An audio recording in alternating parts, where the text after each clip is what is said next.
Welcome to Jyothi food world. ఈరోజు నేను చేయబోతున్నటువంటి recipe వచ్చి మెత్తటి పకోడీ. సో పకోడీ అనగానే మనకు చాలా ఇష్టం. క్రిస్పీగా చేస్తాం, క్రంచీగా చేస్తాం, అలాగే సాఫ్ట్నెస్గా చేస్తాం. సో నేను సాఫ్ట్నెస్గా చేస్తున్నాను. ఎలా చేస్తున్నాను ఏంటో చూడండి. ముందుగా ప్రాసెస్లోకి వెళ్ళిపోదాం. స్టవ్ ఆన్ చేసుకుని ఒక కడాయి పెట్టుకుని దీంట్లో డీప్ ఫ్రైకి సరిపడా ఆయిల్ని వేసుకుందాం. ఈ ఆయిల్ హీట్ అయ్యే లోపల ప్రాసెస్లోకి వెళ్దాం. ముందుగా ఒక బౌల్ తీసుకున్నాను. ఈ బౌల్లో నేను 2 కప్స్ ఆఫ్ శనగపిండిని తీసుకున్నాను. అలాగే 2 కప్స్ ఆఫ్ శనగపిండికి 1/4 కప్ ఆఫ్ బియ్యపిండి తీసుకున్నాను. ఇక్కడ ఉల్లిపాయలు, పచ్చిమిర్చి అనేవి చిన్నగా పొడవుగా తరుక్కోలేదు, చిన్నవిగా తరుక్కున్నాను. అలాగే కొంచెం కరివేపాకు, సరిపడా అంత సాల్ట్, కొంచెం కారం,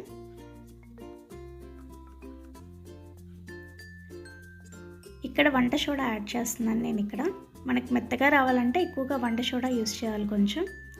అలాగే కాస్త జీలకర్ర, కొంచెం వాము కూడా వేసుకోవచ్చు మనం. సో వీటన్నిటిని కూడా అన్నీ వేసుకొని ఒకసారి బాగా కలుపుకోవాలి. ఎటువంటి వాటర్ అనేది యాడ్ చేయకుండా ముందుగా కలుపుకోవాలి మనం మొత్తం. ముందు వాటర్ అనేది యాడ్ చేసి కలిపామంటే అవి అన్నీ కూడా కలవ్వు. సో ఇప్పుడు నేను వాటర్ కొంచెం కొంచెంగా యాడ్ చేసుకుంటూ కలుపుకుంటున్నాను. మనం ఇక్కడ మెత్తడి పకోడీ చేస్తున్నాం కాబట్టి కొంచెం పిండి గట్టిగా కాకుండా కొంచెం జారుగా కలుపుకోవాలి మనం. సో చూడండి, నేను చూపిస్తాను చూడండి ఎలా కలుపుకోవాలో ఏంటో. కొంచెం కొంచెంగా వాటర్ పోసుకోండి, ఒకేసారి మాత్రం ఎక్కువగా వాటర్ పోయొద్దు. ఈ విధంగా జారుగా కలుపుకుంటే సరిపోతుంది. సో ఇప్పుడు పిండి రెడీ అయిపోయింది, ఆయిల్ హీట్ అయిపోయింది చూడండి. ఈ ఆయిల్లో మనము 1 by 1 డ్రాప్ చేసుకుంటూ పకోడీ ఎలా అయితే వేసుకుంటామో సేమ్ అదే విధంగా దీన్ని కూడా వేసేసుకుంటున్నాము. సో మనం ఎప్పుడైనా కూడా మొత్తం వేసిన తర్వాత ఎమ్మటనే కూడా ఆయిల్లో మనం గరిటె పెట్టకూడదు. అవి కొంచెం హీట్ అయ్యి ఇలా పైకి తేలుతున్నప్పుడు మాత్రమే మనము గరిటె పెట్టుకుని వీటిని రివర్స్ చేసుకోవాలి. ఇలాగా కొంచెం కొంచెంగా పక్కకి తిప్పుకుంటూ ఉంటే సరిపోతుంది. ఇవి కొంచెం లైట్ గోల్డెన్ బ్రౌన్కి వచ్చినప్పుడు మాత్రమే తీసేసేయాలి మనం. ఎక్కువసేపు కాల్చకూడదు వీటిని.